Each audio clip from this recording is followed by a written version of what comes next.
बेला आपण मानक स्वागत कर न्यू ब्लॉग। तो आज हूँ प्रभु श्री जगन्नाथ रथ यात्रा।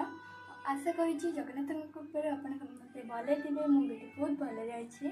तो आज हूँ रथ यात्रा, तो से आम टाहिया प्रस्तुति करवा।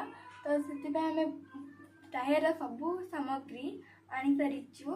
तो टे तो यहाँ हूँ फूल एवं तुलसी आउ कदली पत्र कदली पाटुंगा इत्यादि। तो चलतु मत तो टाइम आसेनी, मो दीदी प्रस्तुत कर तथापि हेल्प करी। तो चलतु देखा केमती टाइम प्रस्तुति।